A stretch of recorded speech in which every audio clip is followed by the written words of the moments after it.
Bonjour à tous, je suis Elis Bahri, élève ingénieur en génie mécanique et agro-industriel à l'ISI. Bienvenue dans ma première vidéo dans la série de simulations sur SolidWorks. Dans cette série, je vais vous guider pas à pas dans l'univers de simulation mécanique avec SolidWorks. Ce projet s'inscrit dans le cadre de ma formation Expert Simulation Path, offerte par l'association ABBK PhysicWorks. Que vous soyez étudiant, ingénieur ou simplement curieux, ces vidéos vous aideront à optimiser vos conceptions et mieux comprendre le comportement des matériaux et des structures. Donc, bienvenue. Et maintenant, nous allons commencer notre première simulation.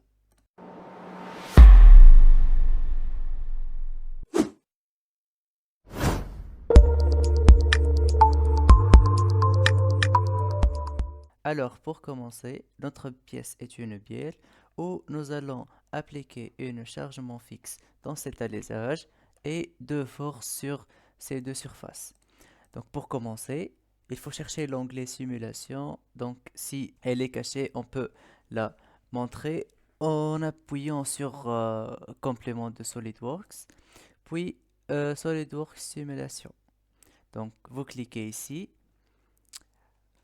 un instant et elle va apparaître. Voilà, donc c'est la simulation. Donc dans notre cas, nous allons lancer une nouvelle étude. Donc vous pouvez changer le nom de votre étude. Tenons exemple Biel.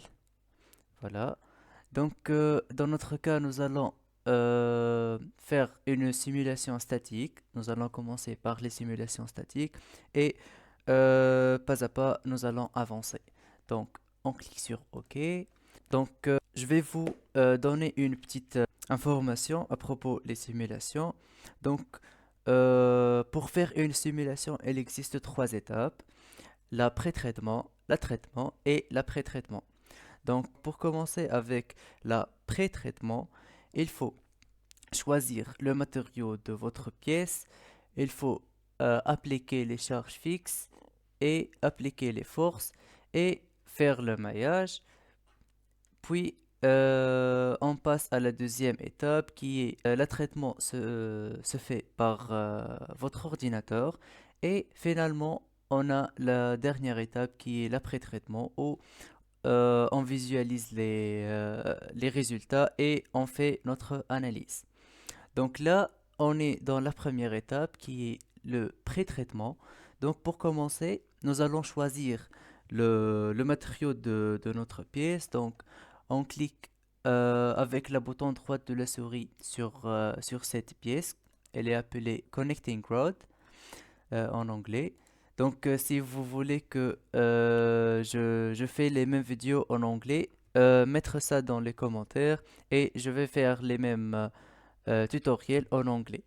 Donc, on clique sur Appliquer, éditer matériaux. Donc, dans notre cas, nous allons choisir l'alliage 1345. Donc, on le cherche là, alliage 1345. OK. Donc, on applique notre matériau, puis on clique sur Fermer.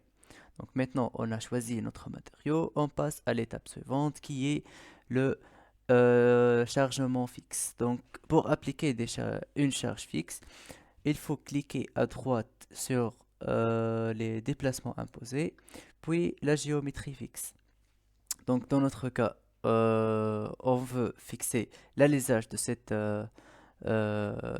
bielle. Donc, nous allons choisir la surface de l'alésage. Voilà. Puis, on y clique sur OK. Donc, maintenant, nous allons terminer la deuxième étape. On passe à la troisième qui est l'achargement externe ou la force qu'on veut appliquer sur cette bielle. Donc, on clique avec le bouton droit sur chargement externe, puis force.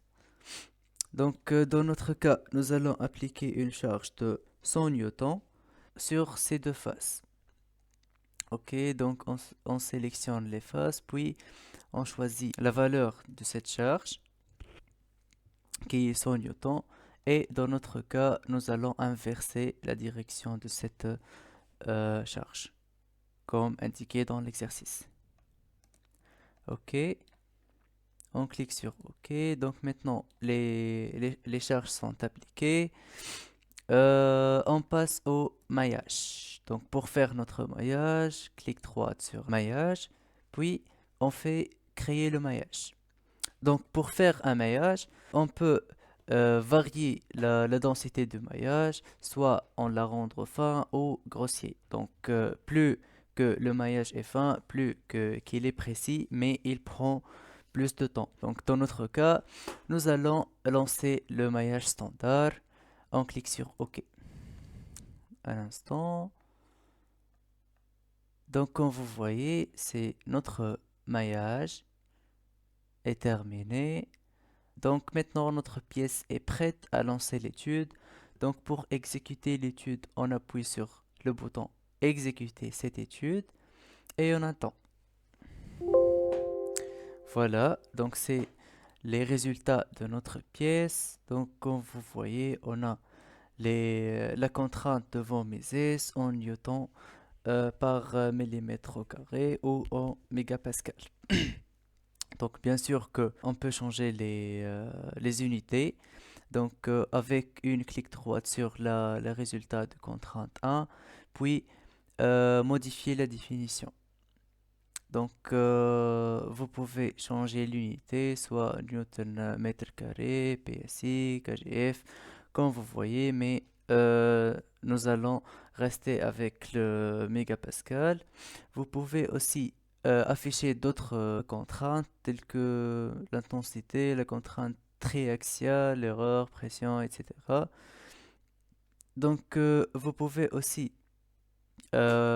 utiliser l'échelle réelle, pas seulement l'échelle automatique. Donc dans ce cas, SolidWorks nous affiche automatiquement une échelle très grande pour voir la déformation.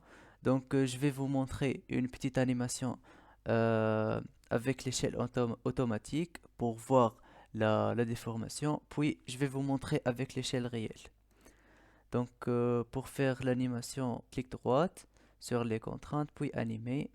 Donc comme vous voyez, ça nous donne une visualisation claire à la déformation car l'échelle est trop grande. Donc maintenant, je vais changer l'échelle réelle. Voilà, modifier la définition, puis échelle réelle. Je vais cliquer sur OK. Comme vous voyez, ça va être pas de grands changements comme vous pouvez le constater. Donc, je vais vous montrer l'animation. Voilà, donc rien ne change dans la pièce que un peu la pression sur ses côtés. Voilà.